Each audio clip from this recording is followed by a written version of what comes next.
السلام علیکم اسٹوڈنٹس، آج ہم لوگ ورلڈ لٹریچر کے اوپر بات کرنے جا رہے ہیں اور ہمارا جو پہلا آغاز ہوگا ہمارے فیمس پوئٹ ربندر ناتھ ٹیگور سے ہوگا۔ ٹیگور اپنے آپ میں ایک بہت بڑی شخصیت ہے، بہت بڑی شخصیت۔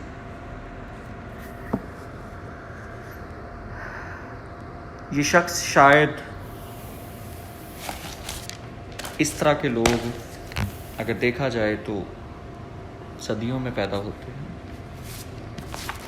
اگر حقیقی معنوں میں دیکھا جائے تو ربندر ناتھ ٹیگور جو ہے وہ ایک مسٹک پوئٹ مانا جاتا ہے۔ مسٹک پوئٹ جسٹ لائک آپ نے پارٹ 2 کے اندر ولیم بلیک کا نام سنا ہوگا، بلکہ پڑھا بھی ہوگا، آپ کے کورس کا اہم ترین حصہ ہے۔ لیکن اگر کوالٹی کے انداز سے دیکھا جائے تو ٹیگور سرپاسس، یہ آگے بڑھ جاتا ہے ولیم بلیک سے۔ اور جس انداز کے ساتھ اس کی کمپوزیشن ہے، جس انداز کے ساتھ یہ اپنی پوئٹری لکھتا ہے، یہ بتلاتی ہے کہ وہ اپنے آپ میں ایک عظیم مثال ہے۔ یہ ایشیا میں پہلا نوبل پرائز ونر تھا، first ever Nobel prize winner in Asia. اور اس کو نوبل پرائز 1913 میں ملا۔ برٹش گورنمنٹ جب یہاں پہ رول کر رہی تھی، the man prospered at that time. اگر ڈیٹ آف برتھ کے اعتبار سے دیکھا جائے تو ربندر ناتھ ٹیگور 7 مئی 1861 کلکتہ ویسٹرن بنگال میں پیدا ہوا۔ Calcutta you know very well کہ آج یہ ہندوستان کا اہم ترین حصہ مانا جاتا ہے، بلکہ بنگال کا جو ویسٹرن بنگال ہے، جو اس کا ہب ہے، وہ کلکتہ ہے۔ ایک اور جو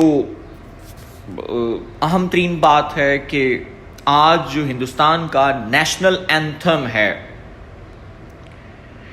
اس کی کمپوزیشن must not say کہ اس کو لکھنا بلکہ کمپوز کرنا، جس طرح سے پاکستان کے نیشنل اینتھم کے کمپوزر جو ہیں وہ چھاگلا صاحب ہیں، تو اسی طرح سے ربندر ناتھ ٹیگور جو ہے وہ کمپوزر ہے انڈین نیشنل اینتھم کا۔ اس شخص کو ہم لوگ کلچرل ریفارمسٹ کہتے ہیں۔ یہ رائٹر بھی ہے، یہ میوزیشین بھی ہے، یہ پلے رائٹ ہے، ایسسٹ ہے، painter hand what not. Perhaps literature کی جو تمام جو جانرز ہیں وہ شاید اس ایک شخص کے اندر جا کے بند ہو جاتے ہیں۔ اور ہم لوگ جب بھی ٹیگور کے حوالے سے پرسیو کرتے ہیں، he was completely linked to his heritage۔ یہ شخص اس نے کبھی بھی اپنی ہیریٹیج کو نہیں چھوڑا۔ اپنی ہیریٹیج کے ساتھ، اپنے کلچر کے ساتھ اس کی وابستگی بہت ڈیپلی رہی۔ That's why آج بنگلہ دیش کے اندر اس کو نیشنل پوئٹ کا درجہ دیا جاتا ہے۔ شاید اگر آپ کو پاکستان کی تھوڑی بہت ہسٹری کا اگر اندازہ ہے تو یہ بات بھی آپ کو یاد ہوگی کہ کس طرح سے ایسٹ پاکستان اور ویسٹ پاکستان کے درمیان جو کانفلکٹ کی وجہ تھی، اس میں ایک بڑی کانفلکٹ اس ربندر ناتھ ٹیگور کی بھی تھی۔ کیوں؟ پاکستانی جو ویسٹ پاکستان کے لوگ تھے وہ اقبال کو نیشنل پوئٹ ڈکلیئر کرتے تھے، اور جب اقبال نیشنل پوئٹ کے سٹیٹس پہ جا رہا تھا یا اقبال کی پوئٹری ایسٹ پاکستان میں 1971 سے پہلے بھیجی گئی تو انہوں نے کہا کہ ہمیں اس کی ضرورت نہیں ہے. We have already a national poet and is Rabindranath Tagore. So that's the importance of Tagore in Bengali culture, not only in Bangladesh but also in Calcutta as well. That's also a very rich hub of Bengali culture. اہم ترین کتاب جو اس شخص نے لکھی وہ گیتانجلی تھی، اور مزے کی بات ہے کہ یہ کتاب انگلش میں لکھی گئی. بہرحال ٹیگور کو کریٹو جینیس مانا جاتا ہے، جس نے بڑا کروشل رول ادا کیا کلچرل رینیسنس آف انڈیا میں، اور بنگال کے اندر خاص طور پر 19th and 20th century. As I've told کہ 1861 7 میں 1861 اس کی ڈیٹ آف برتھ ہے، اور 7 اگست 1941 کو پاکستان اور ہندوستان کے آزاد ہونے کے کم و بیش 6 سال پہلے یہ شخص انتقال کر گیا تھا. 6-7 سال پہلے آلموسٹ اس شخص کی مطلب جو ہے وہ ڈیتھ ہے. سیئر پوئٹ، اس میں نوٹیبل کنٹریبیوشنز ہیں میوزک میں، لٹریچر میں، آرٹ میں، ایجوکیشن. تو مور اور لیس میں نے آپ کو یہ بات کہی کہ یہ ایک ریفارمسٹ ہے، اور جب ہم کسی شخص کو ریفارمسٹ کہتے ہیں تو مینس ٹو سے the person is basically trying his level best to reform the society. اصل میں اس کے اندر جتنی بھی مطلب جو غلط چیزیں ہیں وہ ایکچولی اس سوسائٹی کے اندر ان کو ریفارم کرنا چاہتا ہے.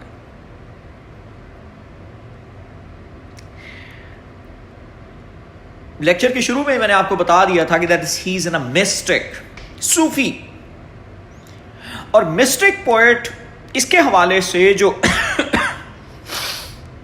ایکسپرٹس ہیں وہ یہ سمجھتے ہیں، جو کرٹکس ہیں وہ یہ کہتے ہیں کہ 2 اس سے قبل مسٹکس ہو گزرے ہیں.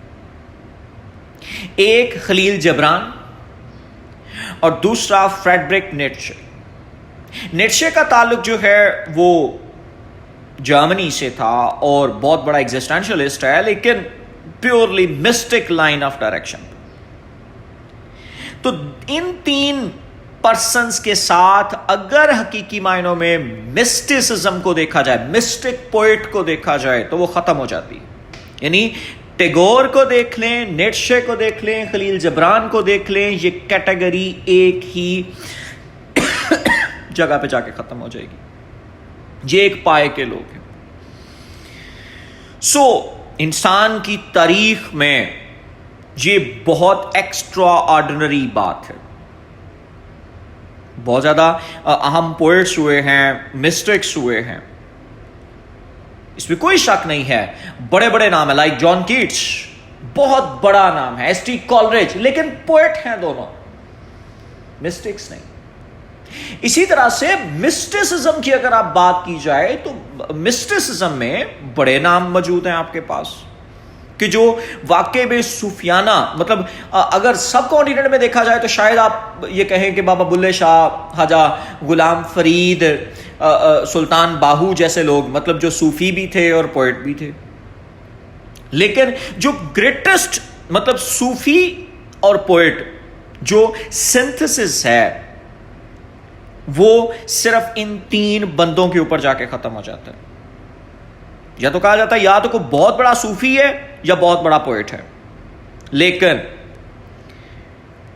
یہ وہ شخص ہے جس میں دونوں چیزیں زبردست طریقے سے قدرت نے ایک طرح سے کہہ سکتے کہ انفیوژن کی ہوئی تھی. اس طرح اللہ تعالیٰ کی طرف سے، خدا کی طرف سے مطلب جو تھا وہ ایک بہت بڑی مطلب جو تھی وہ اس کو دین تھی، جس کو اس نے ساری زندگی انجوائے کی. سو دیٹس ٹرو کہ گریٹ پوئٹس ہیں لیکن لٹل مسٹیسزم، لیکن گریٹ مسٹکس ہیں جنہوں نے اپنے آپ کو پوئٹری میں ایکسپریس کرنے کی تو کوشش کی لیکن ان کی پوئٹری گریٹ نہیں تھی. لہٰذا ربندر ناتھ ٹیگور کی جو سچویشن ہے اٹس ویری ویری اسٹرینج. لہٰذا اٹس ڈیفیکلٹ ٹو سے کہ وہ گریٹ پوئٹ ہیں یا great mystic. He is both greater than each other. یہ سمجھ نہیں آتی، ہم یہ ڈیفائن ہی نہیں کر پاتے کہ وہ کیا ہے، گریٹر پوئٹ اور greater mystic of 20th century.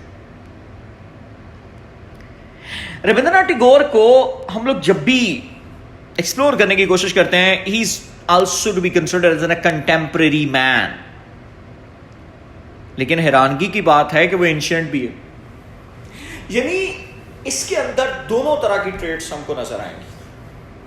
Number ایک، یہ نظر آئے گا ہمیں جسٹ لائک کہ جو ہے وہ موسٹ پروگریسو رائٹر ہے، لیکن اس کے ساتھ ساتھ یہ اینشینٹ بھی نظر آتا ہے چونکہ جو اس کی پریچنگز ہیں وہ اپنیشد، رامائن، بھگوت گیتا 5000 سال پہلے جو اشلوک ہیں ان سے تعلق رکھتی ہیں.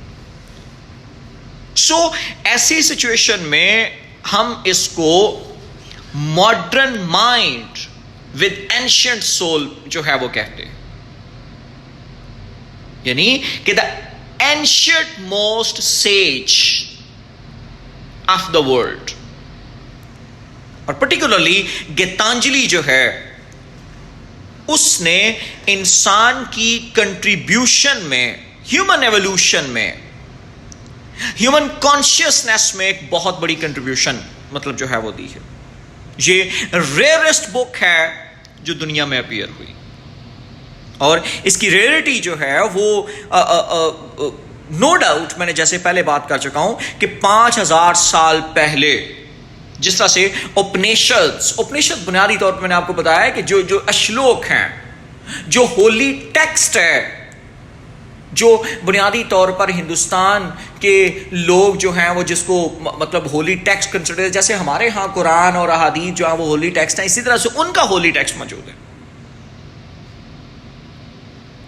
اور یہ ایک پوئٹ کی خصوصیت ہوتی ہے، ایک رائٹر کی، ایک آرٹسٹ کی. یہ ایک بہت بڑی کریکٹرسٹک ہے کہ وہ اپنے ملک تک محدود نہیں ہوتا. وہ بنیادی طور پر ہی ریپرزینٹس ہیومینٹی.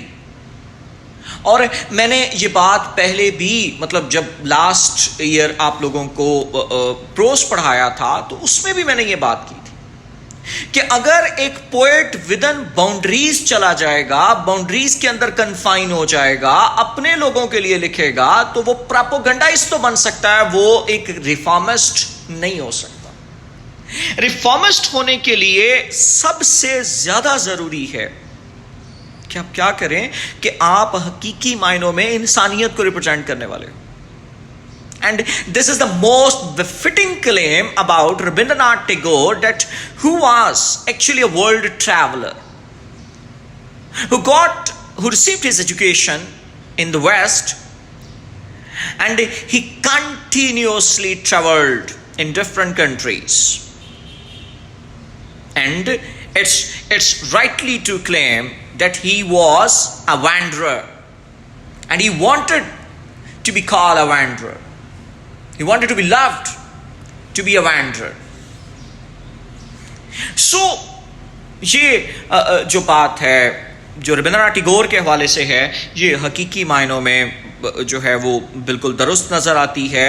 اور جتنی آپ کا لیکن بھی یہ بات کرتا ہے نا کہ جتنا آپ کا ٹریول زیادہ ہوگا آپ کا ایکسپیرینس اتنا ہی زیادہ ہوگا، آپ کا ویژن اتنا ہی براڈ ہوگا، آپ کو چیزوں کی انڈرسٹینڈنگ اتنی ہی زیادہ ہوگی. سو ہی loved to be a wanderer. وہ ہندوستان کا شہری نہیں تھا، وہ برٹش سرکار کا شہری نہیں تھا، وہ سب کانٹیننٹ سے اس کا تعلق نہیں تھا. بلکہ اگر حقیقی معنوں میں دیکھا جائے تو وہ سٹیزن آف یونیورس تھا. وہ اس کائنات کا شہری تھا, وہ کائنات کا نمائندہ تھا. جیسا کہ آج بھی یہ بات ماڈرن, اگر آپ انٹرنیشنل ریلیشنز میں دیکھیں تو ہم یہ بات کہتے ہیں کہ جہاں ایک شخص جو ہے وہ اپنے ملک کو ریپرزینٹ کر رہا ہے, وہاں وہ اس وقت گلوبل سٹیزن بھی ہے. تو ربندر ناتھ ٹیگور کو ہم گلوبل نہیں بلکہ یونیورسل سٹیزن, یونیورس کا سٹیزن جو ہے وہ بولیں گے. لیکن اس کے ساتھ ساتھ وہ اپنے ملک کی جو روٹس تھیں, جو کلچر تھا, جو ہیریٹیج تھا, وہ اس سے بڑا ڈیپلی گندا ہوا تھا. اب یہاں پر یہ دونوں اینٹی تھیٹیکل مطلب جو ہیں وہ جملے نظر آ رہے ہیں کہ ایک سائڈ پہ وہ یونیورس کو ریپرزینٹ کرتا ہے, دوسری سائڈ پہ وہ مطلب جو ہے وہ اپنی کنٹری کے ساتھ بھی ایسوسیٹڈ ہے. تو یہ کیسے ممکن ہے؟ ممکن ہے, کیوں نہیں ممکن؟ اس کے پیچھے جو وجہ ہمیں بڑی نظر آتی ہے وہ اس طرح سے ہے کہ اس نے بنیادی طور پر جو ہیومنسٹک آئیڈیلز تھے, جو ہیومینیٹیرین اپروچ تھی کہ انسان کی سروس کیسے ہونی چاہیے, انسانی سوسائٹی کو کن پرنسپلز کے اوپر ریفارم کرنا چاہیے, اس نے ان تمام چیزوں کو ڈیپلی مطلب جو ہے وہ شیئر کیا تھا اور پوری طرح سے انڈرسٹینڈ کرنے کی کوشش بھی کی. سو اسی وجہ سے کہا جاتا ہے کہ وہ ہو سکتا ہے کہ وہ ایک ایگل کی طرح وہ ساری دنیا کا چکر لگا لے, لیکن فائنلی اس نے واپسی اپنی روٹس کی طرف, اپنے نیسٹ کی طرف ہی آنا ہے, اپنے گھر کی طرف ہی آنا ہے. یہ ایک بہت بڑا کریڈٹ ہوتا ہے پوئٹ کو کہ پوئٹ اپنی کلچرل ویلیوز کو, اپنی ٹریڈیشنز کو, اپنے مورلز کو, اپنے ایتھکس کو نہیں چھوڑتا. اور اسی وجہ سے کہا جاتا ہے کہ اس نے کبھی اپنی اسپرچل ہیریٹیج کو نہیں چھوڑا. اسپرچل ہیریٹیج بنیادی طور پر کہ اس کا مائنڈ اور ہارٹ اور سول کس ثقافت کو مانتے ہیں, اس کی ثقافت کیا ہے. اور اسی وجہ سے بے شک اس کے اوپر جتنی زیادہ مطلب گرد پڑ چکی ہو زمانے کی, یہ وہ شخص تھا جس نے اپنی ثقافت کے اوپر اس بڑی گرد کو ہٹایا. مثلا یہ بات بڑی واضح ہے کہ جس وقت برٹشرز یہاں آتے ہیں تو وہ اپنا کلچر ساتھ لے کر آئے, اور ان کے کلچر کے ساتھ ہندوستان کا کلچر جب مکس ہوا تو یہ ہائیبرڈ کلچر بن گیا. ہائیبرڈ کیوں بنا؟ کہ جب انہوں نے اپنا کلچر امپوز کرنے کی کوشش کی ان لوگوں کے اوپر تو it was just like an hybrid culture. So he was the man who basically removed the dust from the heritage of British India. وہ اس کو صاف کر سکتا تھا اور وہ اسی مطلب ویلیوز میں سے دیکھنا چاہتا تھا. یہ ایک بہت بڑا میریکل ہے ربندر ناتھ ٹیگور کی سینس میں کہ وہ no doubt he was born in a Hindu family, لیکن وہ ریلیجیس نہیں تھا. جو ایک آرڈنری سینس میں آپ ریلیجیس پرسن آپ سمجھتے ہیں وہ ویسا نہیں تھا. Progressive thinker. اب دنیا میں جتنے بھی پروگریسو تھنکرز ہیں لائک فیض احمد فیض, بہت بڑا نام میں نے آپ کو بتایا, جو سمجھتے ہیں کہ جو ہماری کلچرل مطلب جو اس کے اندر جو ریفارمز ہونے والی ہیں ہماری سوسائٹی میں وہ ضرور ہونی چاہیے. احمد فراز جیسے لوگ جو ہیں یہ بڑے نام ہیں جن کو ہم لوگ مطلب سمجھتے ہیں کہ یہ پروگریسو تھنکرز ہیں. پروگریسوزم جو ہے یہ 1940 کے راؤنڈ اباؤٹ یہ مطلب جو ہے وہ اسکول آف تھاٹ جو ہے وہ ایمرج ہوتا دکھائی دیتا ہے. اور یہ لوگ ہمیشہ ان ٹریڈیشنل ہوتے ہیں, یعنی بلڈی اگنورنٹ ایپس کی طرح بات نہیں کرتے جیسا کہ سیموئل بیکٹ کہتا ہے, بلکہ یہ کیسے بات کرتے ہیں؟ ان آرتھوڈاکس. آرتھوڈاکسی وہی ہوتی ہے نا کہ جو سیٹ پیٹرن کو فالو کرتا جائے. blindly,